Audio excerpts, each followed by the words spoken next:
ಮಂಗಳೂರು ದಸರಾ 2025ರ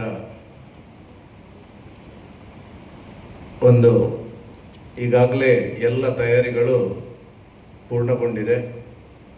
ಈ ದಸರಾ ಮಹೋತ್ಸವವನ್ನು ಎಂದಿನಂತೆ ಬಹಳ ಒಂದು ಶ್ರದ್ಧಾಭಕ್ತಿಪೂರ್ವಕವಾಗಿ ಹಾಗೆ ವೈಭವಯುತವಾಗಿ ನಮ್ಮ ಕ್ಷೇತ್ರದ ನವೀಕರಣದ ರೂವಾರಿ ನಮ್ಮೆಲ್ಲರ ಮಾರ್ಗದರ್ಶಕರಾಗಿರುವಂತಹ ಬಿ ಜನಾರ್ದನ್ ಪೂಜಾರಿ ಅವರ ನೇತೃತ್ವದಲ್ಲಿ ಎಲ್ಲ ವ್ಯವಸ್ಥೆಗಳನ್ನು ನಾವು ಮಾಡಿಕೊಂಡಿದ್ದೇವೆ.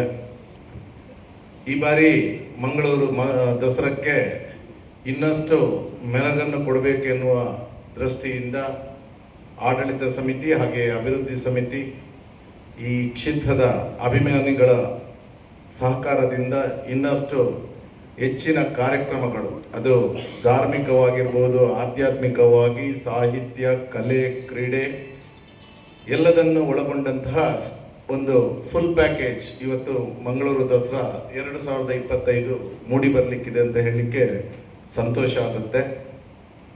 ಪ್ರಥಮವಾಗಿ ಮಂಗಳೂರು ದಸರಾದ ತಮಗೆಲ್ಲ ಗೊತ್ತಿದ್ದ ಹಾಗೆ ನಾಡಿದ್ದು 22ನೇ ತಾರೀಕು 8:30 ಗುರು ಪ್ರಾರ್ಥನೆಯೊಂದಿಗೆ ಈ ಕಾರ್ಯಕ್ರಮಕ್ಕೆ ಒಂದು ವಿದ್ಯುಕ್ತವಾಗಿ ಆರಂಭಗೊಳ್ಳಲಿಕ್ಕಿದೆ.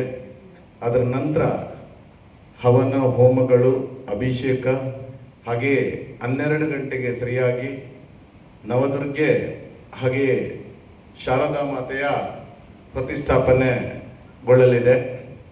ಈ ಒಂದು ಪ್ರತಿಷ್ಠಾಪನೆಗಾಗಿ ಮಾನ್ಯ ಶ್ರೀಮಾನ್ ಬಿ ಜನಾರ್ದನ್ ಪೂಜಾರಿ ಅವರ ಒಂದು ಹಾಜರಿಯ ಮುಖಾಂತರ ಅವರೊಟ್ಟಿಗೆ ಶ್ರೀ ಜಿತಕಾನಂದ ಸ್ವಾಮೀಜಿ ಮಹಾರಾಜರವರು, ರಾಮಕೃಷ್ಣ ಮಠದ ಹಿರಿಯ ಸ್ವಾಮೀಜಿಗಳು, ಹಾಗೆಯೇ ಬ್ರಹ್ಮಕುಮಾರಿ ವಿಶ್ವೇಶ್ವರಿ ಇವರ ದೀಪ ಹಚ್ಚುವ ಮೂಲಕ ಈ ಕಾರ್ಯಕ್ರಮಗಳಿಗೆ ಚಾಲನೆಯನ್ನು ಕೊಡಲಿಕ್ಕಿದ್ದಾರೆ.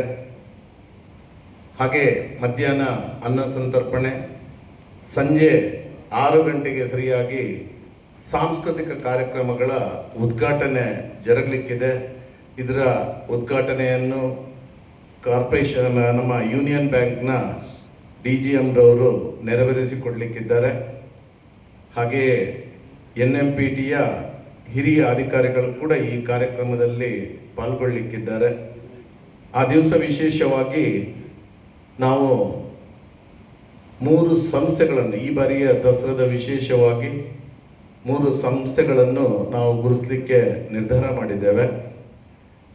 ಈ ಸಮಾಜಕ್ಕೆ ತನ್ನದೇ ಆದ ರೀತಿಯಲ್ಲಿ ವಿಶೇಷವಾಗಿ ಒಂದು ಸಾಧನೆಯನ್ನು ಮಾಡಿರುವಂಥ 3 ಸಂಸ್ಥೆಗಳು. ಮೊದಲಿಗೆ ಸಾನ್ನಿಧ್ಯ, ತಮಗೆಲ್ಲ ಗೊತ್ತಿದ್ದಾಗೆ ವಿಜಯಲ್ಲಿರುವಂಥ ಸಾನ್ನಿಧ್ಯ ಸಂಸ್ಥೆ ಇವತ್ತು ಇದರ ಬಗ್ಗೆ ತಮಗೆಲ್ಲರಿಗೂ ತಿಳಿದಿದೆ. ಈ ಸಂಸ್ಥೆಯನ್ನು ನಾವು ಗುರುತಿಸಿದ್ದೇವೆ.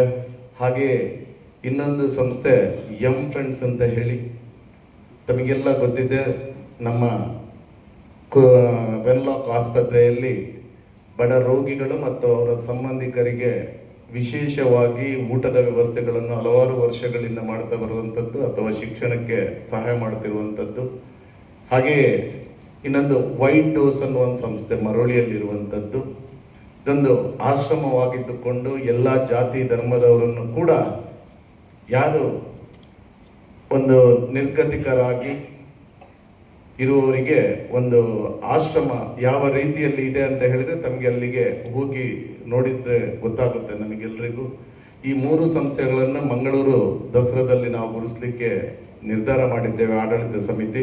ಇದನ್ನು ಕೂಡ ಅವರನ್ನು ಕೂಡ ಸನ್ಮಾನ ಮಾಡುವ ಕಾರ್ಯಕ್ರಮ, ಆ ಸಾಂಸ್ಕೃತಿಕ ಕಾರ್ಯಕ್ರಮದ ಉದ್ಘಾಟನೆಯೊಂದಿಗೆ ಜರುಗಲಿಕ್ಕಿದೆ.